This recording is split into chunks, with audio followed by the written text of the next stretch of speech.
ഷാനി രാജക്കാണ്. അപ്പൊ ഞങ്ങളുടെ കണ്ണിലേക്ക് നോക്കി. അപ്പൊ ഞാനൊന്നും മിണ്ടില്ല. അവർക്ക് പിന്നെ എന്തോ പറയാനുണ്ടെന്ന് മനസ്സിലാക്കിയപ്പോ ഞാനും സഹൂദം അവരുടെ മുഖത്ത് നോക്കി നിൽക്കും. അടുത്ത തെരഞ്ഞെടുപ്പിലെങ്കിലും ഞങ്ങളുടെ സ്ഥാനാർത്ഥിക്ക് വോട്ട് ചെയ്യണമെങ്കിൽ ഇപ്രാവശ്യം ഞങ്ങളുടെ വോട്ട് ഇടതുപക്ഷത്തിനാണ് എന്ന്. എത്ര ഗൗരവമായ പ്രതികരണം! സാധാരണക്കാരായ മുസ്ലിം ലീഗിന്റെ പ്രവർത്തകർക്ക് പൂർണ്ണമായും കാര്യം ബോധ്യപ്പെടുന്നു. അതിന്റെ തെളിവ് ഞങ്ങൾ കണ്ടുകൊണ്ടിരിക്കുകയാണ്.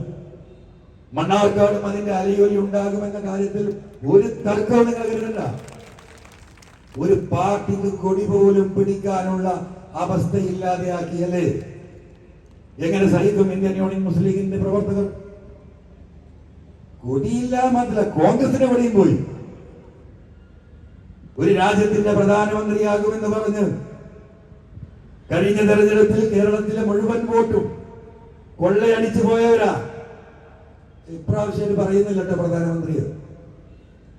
ഒരു എത്തിയ കുട്ടികൾ പോണ പോലെയാണ് ജാഥ. കണ്ടോ? ഒരു കൊടിയില്ല, ഒരു ബോർഡും ഇല്ല. ഒരാള് ജീപ്പിന്റെ മുഖത്ത് ഇങ്ങനെ കയറി ഇങ്ങനെ ഇരുന്നിട്ട് ഇങ്ങനെ തന്നെ, ഒരു പ്രതികരണവും ഇല്ല. ഒരു രാഷ്ട്രീയ പാർട്ടിക്ക് ഒരു മുന്നണിക്കെത്തിയ ഗതികേട്.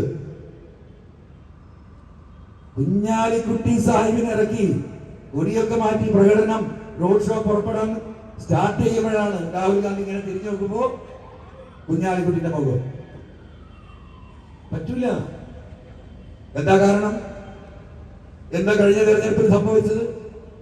2016 രാഹുൽ ഗാന്ധി വയനാട്ടിൽ നോമിനേഷൻ കൊടുക്കാൻ വരുന്നു എന്ന് പറഞ്ഞപ്പോ ഇവിടുന്ന് ഇപ്പൊ ഇറങ്ങിപ്പോയ നമ്മളെ പ്രിയപ്പെട്ട മുഖ്യമന്ത്രി അന്ന് ചോദിച്ചതാണ്, നിങ്ങൾ എന്ത് സന്ദേശമാണ് ഈ കേരളത്തിലെ ജനങ്ങൾക്ക് നൽകുന്നത്? അല്ലേ? ആ ചോദ്യം ഇന്നും പ്രസക്തമാണ്. എന്താണ്ടായി?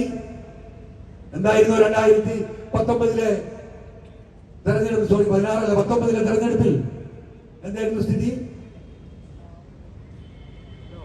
ഒരു 100 സീറ്റ് കിട്ടുന്ന അവസ്ഥ ഇന്ത്യൻ നാഷണൽ കോൺഗ്രസിന് ഇന്ത്യയിലുണ്ടായിരുന്നു. എല്ലാ കൈയും തട്ടിമാറ്റി നേരെ വയനാട്ടിൽ വന്ന് മത്സരിച്ചു. ഈ പച്ചക്കൊടി കൊണ്ടുള്ള ലീഗ് പ്രവർത്തകരുടെ ഡാൻസ് രാജ്യമാകെ വ്യാപിച്ചു.